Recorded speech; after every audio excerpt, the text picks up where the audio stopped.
Абе, сакаме позади новата зграда на МНР, Добро. пред таа зградата на Алпине, што викаме, да направиме една фонтана со обелиск.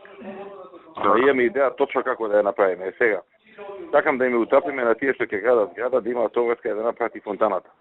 Дали ние да отвориме конкурс, за да видиме како ќе изгледа или како да направиме? Вака, јас нали се договоривме да објавам конкурс за хотелот, можам у пакети за ова. Значи хотел и фонтана. И конкурсот јас да ги објавам. Двете у пакет.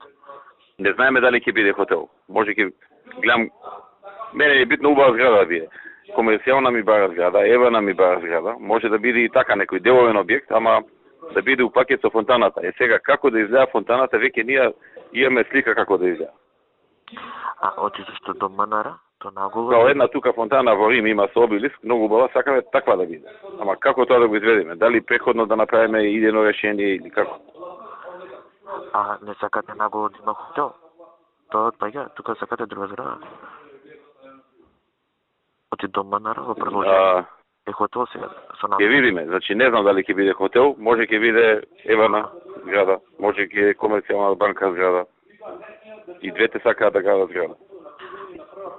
Битно ќе биде убава зграда, значи кој да ја направи, ќе му кажеме како да изгледа, не сакаш? Најдобро да има минимум идеен проект, за да му се даде идеен инвеститор и во измената на дупот да се стави во рамките на парцелата, за да има обврска тој да гради, да биде во рамките на неговата парцела. А ние да му дајме идеен проект. И по самиот дуп да го задолжиме, согласно идеен проект тој и тој. Ќе се слушнаме сад да му го објаснам. Да го стави во самиот дуп. Овој од општина центар нали се менува планот. Му кажа се наце да го стави во дуп. Му кажа само се. Добра, ма Ќе го стави во дуп. Во рамките на самата парцела да има фонтана. И да мора да ја гради.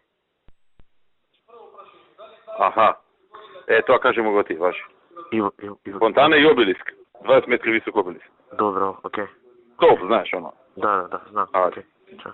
Ајде.